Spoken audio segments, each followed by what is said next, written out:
bottom, there is a live caption and subtitles. This is a suggestion from the software, I think so. If you will click on the got it, it will be disappeared. Yeah, I saw. Okay, I'm having trouble actually. There we go. Did that help? Yes, now it's okay. Thank you very much. Okay, and are we still seeing a full screen? Yes. Okay, so I selected something I shouldn't have. I apologize for that. No problem. Thank you very much. Okay, and otherwise the screen is all good. The presentation is clear and full screen for everyone? Yes, thank you very much. Inshallah, alhamdulillah. Okay, so some of the first things that we need to do is understand how it is that halal certification bodies educate clients and promote the concept of halal in order to reach their desire to add revenue and growth. We introduced and defined the concept of halal from both religious and technical perspectives. We explained how manufacturers and distributors and end users benefit from halal certified products.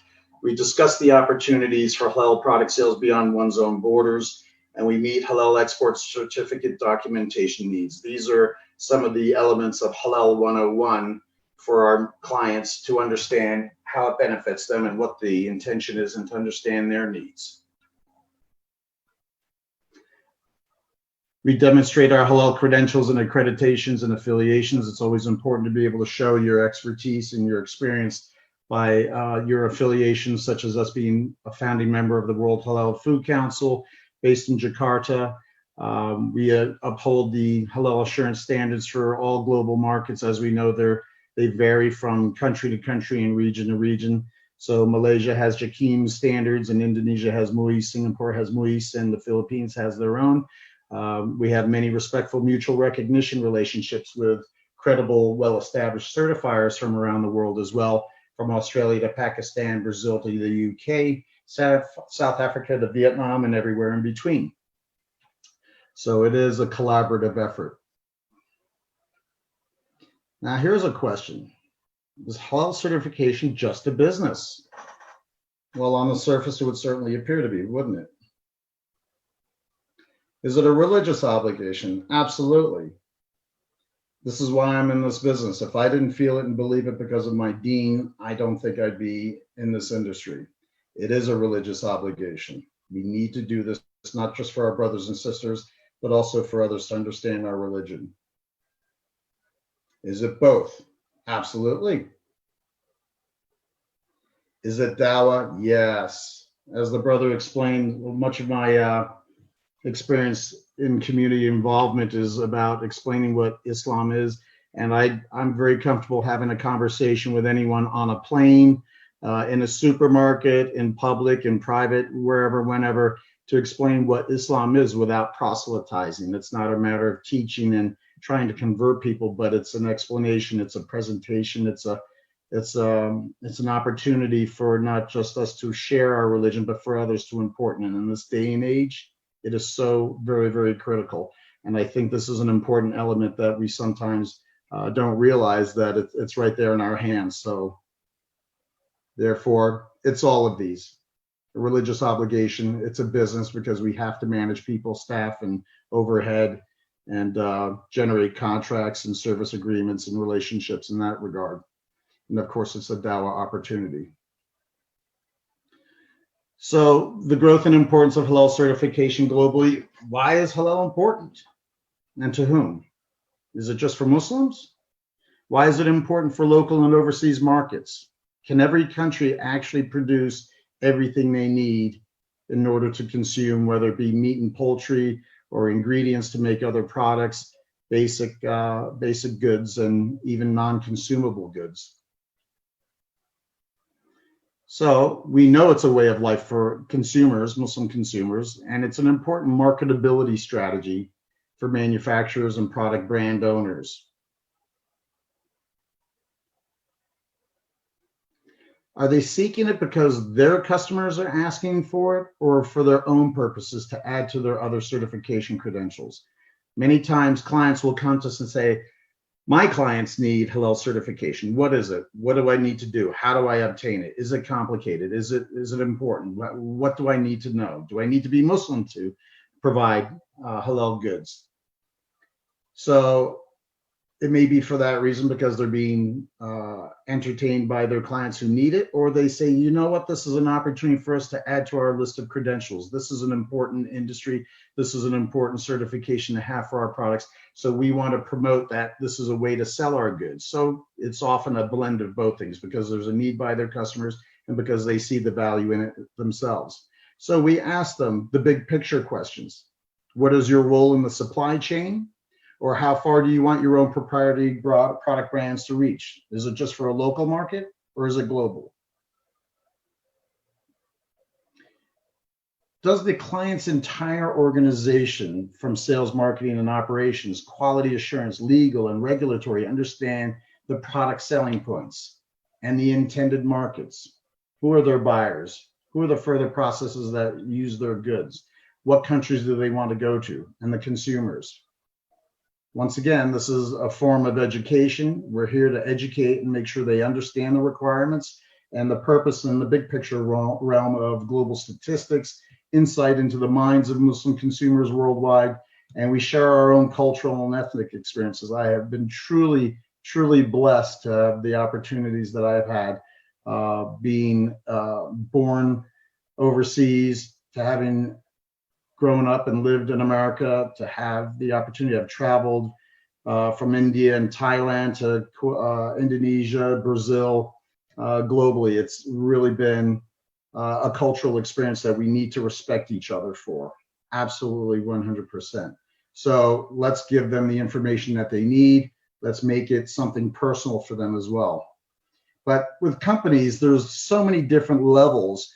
We often speak to the quality assurance people, because they're the ones that are managing the production and understand how to maintain the importance of the halal criteria.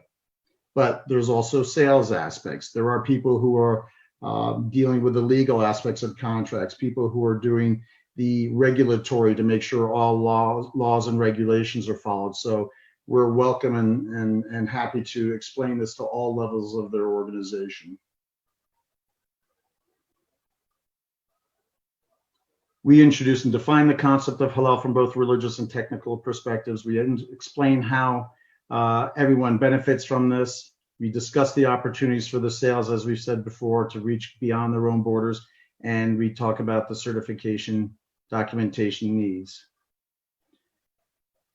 We explain the religious basis and the rationale of halal requirements, and that it does actually have the same stringent steps and documentation trails as many other certification programs: vegan, organic, non-GMO, kosher, etc. However, halal has a religious element that other certifications don't, besides the kosher industry. It's more than just following rules and ingredient elements. It is a religious requirement for us. So certifiers must provide some of those religious origins. We don't have to, again, give a full khutbah or halakha about Islam, but they have to have some kind of basis and foundation for the halal industry and what it means religiously. And then this is, again, where dawah becomes part of the process. It's important, as I said, for Western cultures who really don't understand Islam. They only understand and see what they hear on the news. People fear what they don't understand. This is really the primary issue about Islamophobia or any phobia of any type. It's really a matter of not understanding. It's our job to educate. Just as we educate our children and our families, we educate our neighbors, we educate our business partners. And many people don't even know who the Muslims are in their neighborhood. A Muslim could look like anybody. And so they don't know when they've actually encountered a Muslim. They don't know how to engage in a conversation. And my wife and I power walk around the neighborhood every night, and we've befriended people who sit outside enjoying the evening air. And now we have a regular practice of stopping over at these people's houses, and we have conversations. And invariably, Islam is coming up in the topic because they're following the news. And again, I'm not shy or embarrassed. I'm very proud to be a Muslim, and I will give them a little bit of dawah and explain things in context. And it's an eye opener. It's an eye opener. So once again, many of us have visited, studied, worked, or lived or grown up in both Muslim majority and Muslim minority countries which the US is. So out of a population of about 340 million people, there are about 12 million Muslims. So therefore, we are the ambassadors of halal. We need to be well organized. We need to be polite. We need to be professional. We need to be proficient, attentive, responsive, and knowledgeable. We need to clearly and succinctly explain the compliance requirements to receiving halal certification. And when we get into the deeper materials and matters of science and technology, we involve our technical teams and our Sharia board to clarify any questions that they may not understand so that there's that greater comprehension. Very important, service levels are about turnaround time. It doesn't mean that we rush through this. It doesn't mean that we race to the finish line and say you'll have your certification in 2 hours, you'll have your certification in 2 days, in 2 weeks. It takes what it takes in order to get it done. But our timely response to inquiries, our open opportunities to have conference calls with customers at all levels, this is a regular thing for us. We'll get every bit of our staff on board, arrange the conversation so that all the questions are raised at the same time and answered at the same time.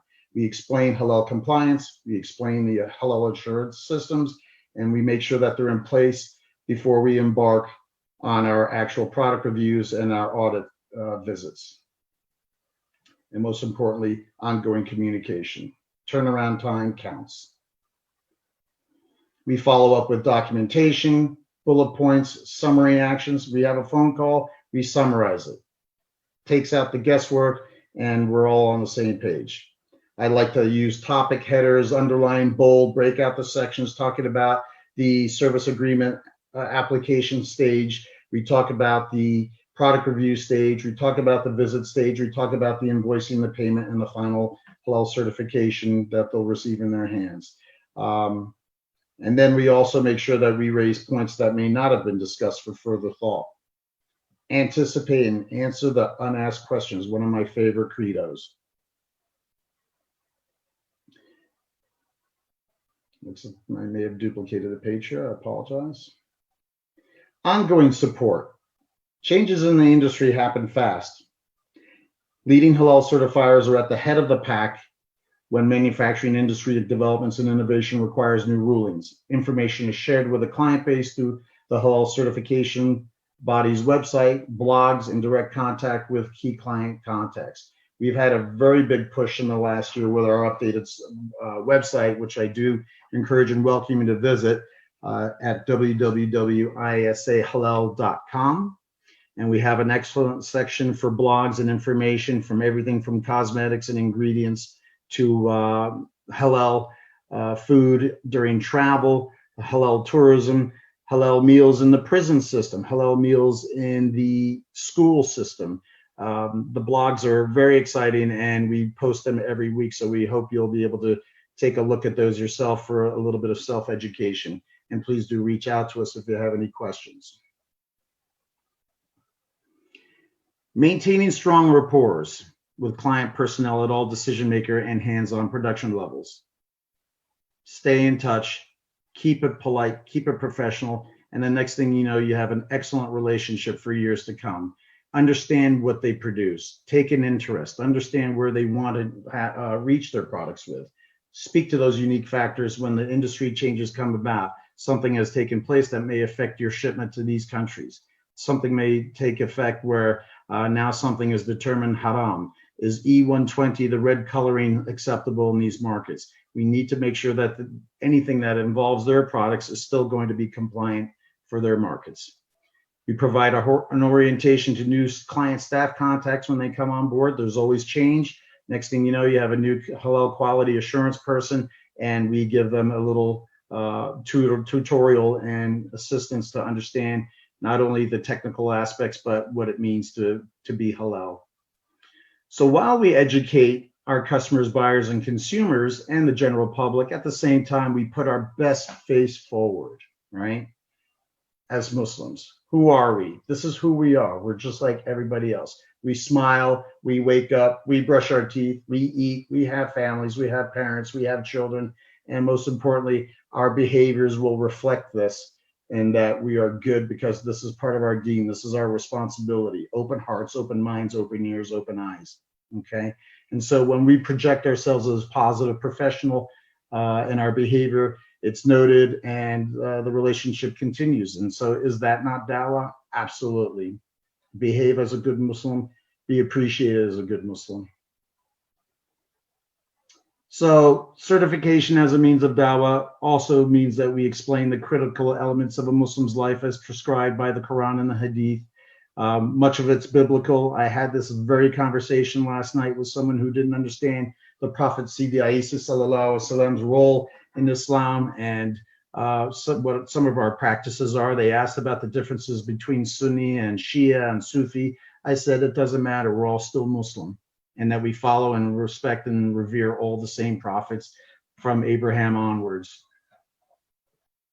Therefore, what we do is nothing new. We continue to do what was prescribed and reinforced to us on a regular, daily, consistent basis in our lives.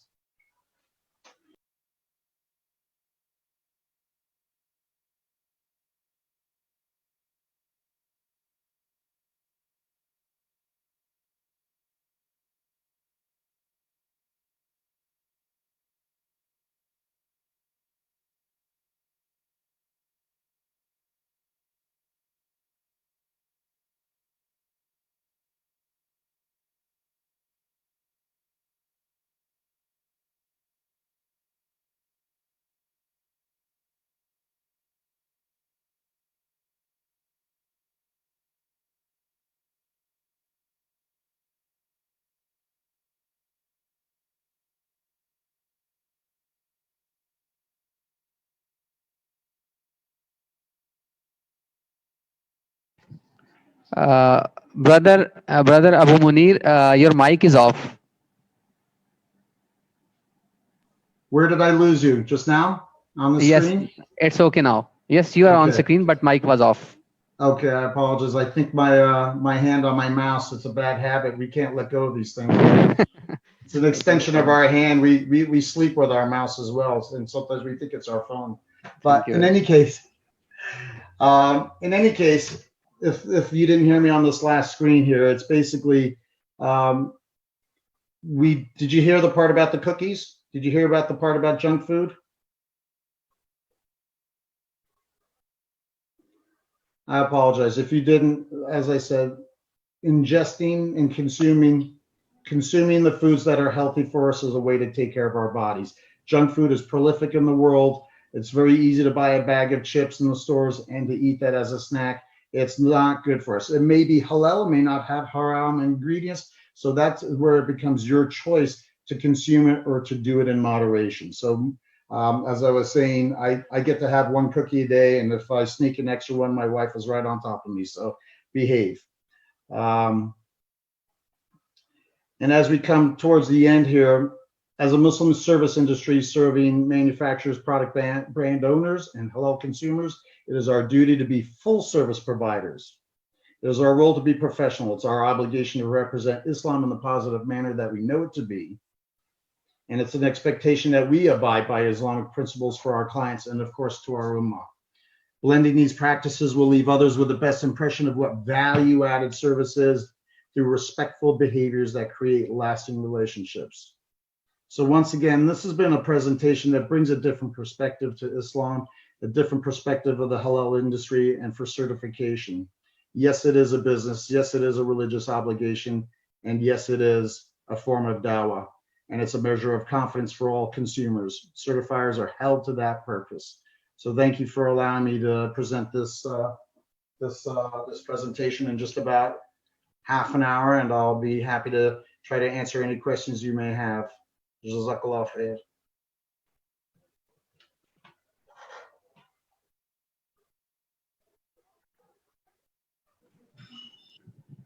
Thank you very much for your great presentation and an insight about halal certification. Now, I would like to request all of the participants, if you have any questions, you can raise your hand.